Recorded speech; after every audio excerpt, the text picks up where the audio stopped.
सर्वप्रथम सगळ्यांना श्री स्वामी समर्थ. तर इथं सकाळचे 7 वाजलेले होते. तर इथं मी रात्रीनं राजमा भिजत टाकलेला होता. तर इथं मला देवांच्या पप्पांच्या टिफिनमध्ये राजमा बनवून द्यायचा होता. तर इथं मी कुकरला लगेच फोडणी देऊन घेतलेली. त्याच्यामध्ये एक मीडियम साईजचा कांदा ॲड केला, एक टमाटर, ठेचून घेतलेला लसूण आणि लगेच थोडंसं ते लालसर होऊ दिलं आणि त्याच्यामध्ये लगेच मसाले ॲड करून दिले. तर इथं राजमा पण छान भिजून झालेला होता, कारण रात्रभर भिजत ठेवलेला होता ना, तर एकदम चांगला टम्म फुगलेला होता. तर इथं मी राजमा त्याच्यामध्ये ॲड करून दिलेला आहे आणि त्याच्यानंतर ते व्यवस्थित खालीवर म्हणजे त्या मसाल्यांमध्ये ते व्यवस्थित मिक्स करून घेतलेला आहे राजमा. आणि हा जो लाल कलरचा राजमा असतो ना, तर तो एकदम भारी लागतो खायला आणि भातासोबत तो एकदम छान लागतो. तर इथं मी राजमा चांगला मसाल्यामध्ये व्यवस्थित म्हणजे कलसून घेतलेला आहे. त्याच्यानंतर त्याच्यामध्ये चवीनुसार मीठ ॲड केलं आणि जेवढं शिजायला पाणी लागतं ना, तर तेवढं पाणी त्याच्यामध्ये ॲड केलेलं आहे. तर चला मी आता कुकरला लावून देते आणि चांगले 3-4 शिट्ट्या होऊ देणार, म्हणजे तो चांगले शिजल्या जाणार. राजमा कसा थोडासा गाळच पाहिजे. तर इथं माझ्या लक्षातच नव्हतं, जेव्हा मसाले ॲड केले ना, तर तेव्हा तेजपत्ता टाकायचा. तर इथं मग नंतर त्याच्यामध्ये तेजपत्ता टाकलेला आहे थोडासा, म्हणजे त्याचा स्वाद त्याच्यामध्ये येणार. तर चला इथं मी कुकर लावून दिलेला आहे. तर इथं मला मिरचीसुद्धा बनवायची होती, म्हणजे बेसनातली मिरची. एक नवीन रेसिपी मी तुमच्यासोबत शेअर करणार आहे. मी पण सुद्धा पहिल्यांदाच बनवते. मी इंस्टाग्रामला ही रील पाहिलेली आहे, तर म्हटलं चला आपण पण बनवून पाहू. आणि ह्या मिरच्या कशा 2-3 दिवस झाले आणून ठेवलेल्या होत्या. त्या जर जास्त दिवस ठेवल्या ना, तर त्या अशा लूज पडतात, म्हणजे अशा एकदम टाईट नाही राहत त्या, थोड्याशा म्हणजे त्या लूज होऊन जातात. तर इथं मी काय केलं, मग स्वच्छ धुवून घेतल्या आणि अशा मधातून कट केल्या. तर त्या 3च मिरच्या होत्या ना, तर इथं मग मी एक शिमला मिरची घेतलेली त्याच्यामध्ये ॲड करण्यासाठी. तर इथं मी ते व्यवस्थित कट करून घेतल्या आणि इथं मी हे बेसन पीठ घेतलेलं आहे, जवळपास पोहे खायच्या चमच्यानं 2 चमचे. तर त्या बेसन पिठामध्ये ना सगळं ॲड करायचं, धनिया पावडर, जिरं, हळद आणि तुम्हाला जर वाटल्यास, कारण हे मिरच्या म्हणजे तिखट नसतात ना, एकदम फिक्के असतात, तर तुम्ही याच्यामध्ये तिखट पण सुद्धा ॲड करू शकतात. तर इथं मी त्याच्यामध्ये सगळे मसाले टाकले, थोडंसं त्याच्यामध्ये जिरंसुद्धा ॲड केलं आणि थोडंसं तिखट ॲड केलं आणि इथं थोडासा ओवासुद्धा टाकायचा त्याच्यामध्ये, कारण त्याच्यामुळे काय होतं, चव एकदम छान लागते. सगळं टाकून झाल्याच्या नंतर मी त्याच्यामध्ये चवीनुसार मीठ ॲड केलं आणि आपल्याला याच्यामध्ये ना थोडंसं तेल ॲड करायचं आहे, म्हणजे पोहे खायचे चमच्यानं जवळपास 1 चमचा. तर मी तेवढं तेल ॲड करून घेतलं आणि याच्यामध्ये आपल्याला थोडंसं पाणी ॲड करून ते घट्टसर भिजून घ्यायचं आहे.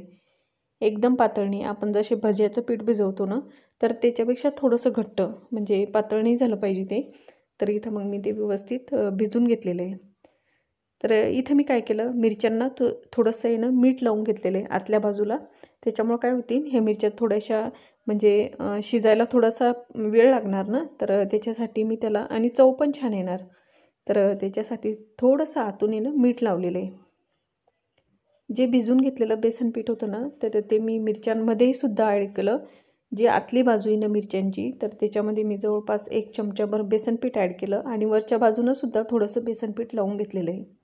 म्हणजे आपण ह्या बेसनातल्या मिरच्या बनवणार आहे.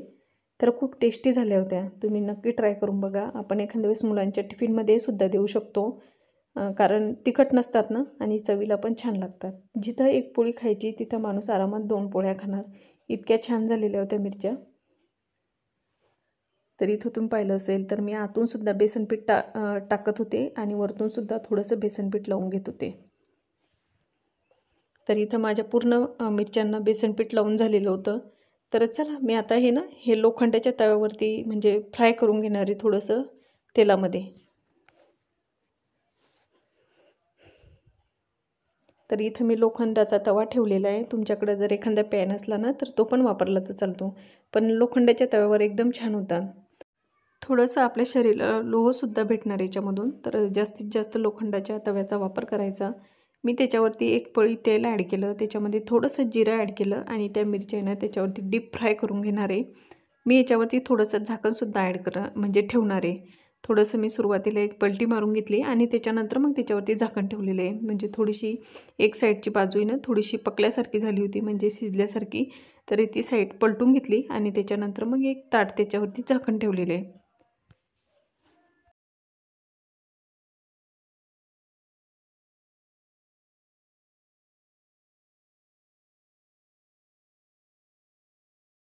तर इथं झाकण ठेवून जवळपास 5 मिनटं झालेले होते. तर 5 मिनटानंतर मग मी ते झाकण काढून पाहिलं तर एकदम छान अशा मिरच्या तयार झालेल्या होत्या आणि चव तर अप्रतिम आलेली होती. तुम्ही मुलांच्या टिफिनमध्येही देऊ शकता. म्हणजे थोडेसे मी मुलांच्या टिफिनमधल्या बऱ्याचशा रेसिपी आता तुमच्यासोबत शेअर करणार आहे. तर माझ्याकडून जेवढं पॉसिबल आहे तेवढ्या मी तुम्हाला शेअर करण्याचा प्रयत्न करणार. तर इथे एकदम छान अशी ही बेसनातली मिरची तयार झालेली आहे. तर खूप छान झालेली होती, चवीला तर अप्रतिम झालेली होती. तुम्ही नक्की ट्राय करून बघा. ह्या पद्धतीनं खूप टेस्टी लागते. एखाद्या जर आपण खिचडी बनवली तर त्याच्यासोबतही आपण अशा कमी तेलाच्या, म्हणजे तुम्ही पाहिलं असेल मी फक्त त्याच्यामध्ये 1 पळी तेल टाकलेलं होतं आणि अजून बरंचसं तेल त्याच्यामध्ये बाकी होतं. तर म्हणजे कमी तेलामध्ये आपण हे फ्राय करू शकतो. तर तुम्ही इथं पाहिलं असेल एकदम कमी तेलामध्ये मी ह्या मिरच्या फ्राय करून घेतलेल्या आहे. तर चला इथं मी छान तुमच्यासोबत एक रेसिपी शेअर केली सकाळी सकाळी.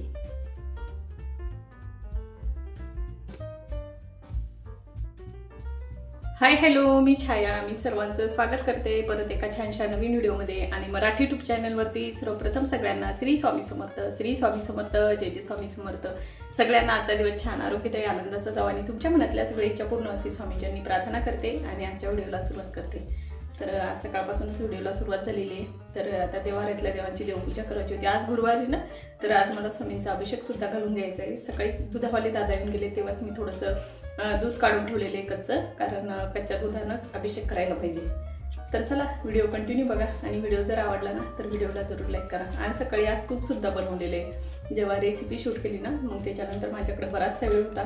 आणि काय झालेलं आहे, आमच्या इथं लाईट म्हणजे लाईन नाही आहे शेतातली, तर त्याच्यामुळं नळ नाही येत आहेत. तर मग त्याच्यामुळं काय होतं, कपडे जास्त काही धुतले जात नाही. म्हणजे त्याच्यामुळं काय होतंय, घडी घडी म्हणजे तिथं शेतामध्ये बिघाड होते. कारण आम्ही जिथून आम्हाला नळ म्हणजे पाणी ना तर ते एका शेतातल्या विहिरीतलं पाणी आहे. तर मग तिथं घडी घडी पावसामुळं काय होतं, बिघाड होते. तर मग ते नळ थोडा प्रॉब्लेम देत आहेत यायला. तर मग त्याच्यामुळं नळ नाही, तर मग शिल्लकचे कामही होत नाही. तर म्हटलं चला, तर इथं मग मी तूपसुद्धा बनवून घेतलेलं आहे. सकाळी वेळ होता ना खूप सारा, तर मग तूपही बनवून ठेवलेलं आहे. तर मी थोड्या वेळानं थंड झाल्याच्या नंतर भरून ठेवणार. तर चला मी आता तोपर्यंत आहे ना पूजेची तयारी करून घेते. तर सकाळीच फुलं तोडून आणलेले आहे. तर हे बघा इथं सकाळीच फुलं तोडून आणलेले आहे ना. आणि आज खूप सारे पारिजातकाचे फुलंसुद्धा ठेवले होते मावशीनं माझ्यासाठी. तर इथं मी आज स्वामींना आहे ना छोटासा हारसुद्धा बनवणार आहे. तर चला मी आता पूजा करून घेते.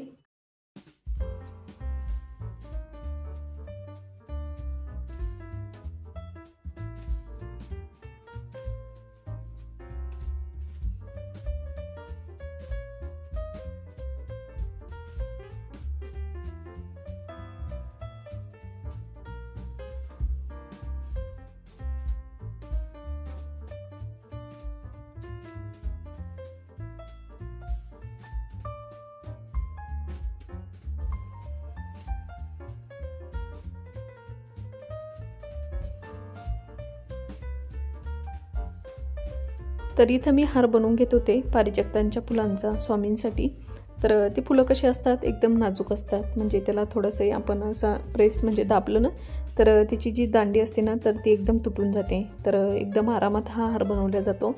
त्याच्यामध्ये मी मधामधात आहे ना गुलाबाच्या पाकळ्यासुद्धा ॲड केलेल्या आहे. तर हे बघा एकदम मस्त असा इथं हा हार बनवून तयार झालेला आहे. जास्त मोठा नाही बनवला, जेवढा पाहिजे तेवढाच बनवलेला आहे. आज गुरुवार असल्यामुळं मी स्वामींचा इथं अभिषेक करून घेणार होते. देवाऱ्यातल्या देवांची देवपूजा करून झालेली आहे. त्यांच्या जागी त्यांना स्थान देऊन दिलेलं आहे. आणि त्याच्यानंतर मग सगळे शेवटी मी इथं स्वामींचा अभिषेक करायला घेतलेला आहे. आणि आज गुलाबाला आहे ना पाठीमागचा जो गुलाब आहे तर त्याला खूप सारे फुलं निघाले होते. तर इथं मी पहिले ताट आहे ना ज्याच्यामध्ये स्वामींची मूर्ती ठेवलेली आहे, तर ते ताट पहिलं चांगलं पाकळ्यांनी सजून घेतलं. त्याच्यावरती एक छोटा चौरंग टेकवला आणि त्याच्यानंतर मग अभिषेक करायला सुरुवात केलेली होती. तर छान वाटतं, असं एकदम प्रसन्न वाटतं ना आपण अशी पूजा करत असलो तर. तर इथं मी पहिले पाण्यानं अभिषेक केला, त्याच्यानंतर कच्च्या दुधानं केला, त्याच्यानंतर चंदनयुक्त पावडरनं केला. तर इथं माझा छान असा अभिषेक करून झालेला होता. तर अभिषेक करताना एकदम सोप्या पद्धतीनं अभिषेक केला जातो स्वामींचा. कारण श्री स्वामी समर्थ, श्री स्वामी समर्थ, श्री स्वामी समर्थ फक्त हा मंत्राचा जप चालू ठेवायचा आणि अभिषेक करायचा. तुम्ही नाही दुसरे मंत्रस्तोत्र म्हणजे वाचले, पठण केले तरी पण चालतात. तर इथं माझं तेच सुरू होतं, श्री स्वामी समर्थ, श्री स्वामी समर्थ. एखाद्या वेळेस आपल्याकडूनही मंत्रस्तोत्र वाचणं झाले, पठण करून झाले तर आपण नुसतं श्री स्वामी समर्थ म्हणून सुद्धा अभिषेक केला तरी पण चालतो. तर इथं माझी पूजा गिजा करून झालेली होती. तुळशी मातेला सुद्धा पाणी घालून झालेलं होतं. रांगोळ तर मी सकाळीच टाकून घेतलेली होती. आणि इथं मी तुम्हाला दाखवलेलं आहे तुळशी माता तर सध्या एवढी बहरलेली आहे, एकदम हिरवगच्च अशी पालवी फुटलेली आहे तुळशी मातेला. आणि इथं आज केलेली देवघरातल्या देवांची देवपूजा. तर छान वाटत होता आणि स्वामींना तर हार एवढा सुंदर दिसत होता, एकदम छान वाटत होता.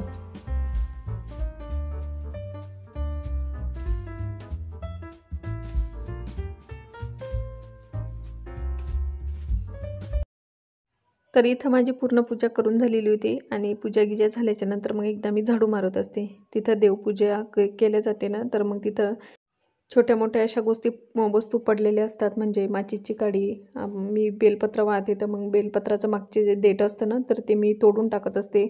तर ते एका साईडनं ठेवलेलं असतं. तर मग इथं मी ते झाडूनच घेत असते आणि सुपडीमध्ये भरून एका साईडनं बाजूनं टाकून देत असते. तर मग एकदा झाडू मारून घेतला की मग डायरेक्ट संध्याकाळीच झाडू मारत असते.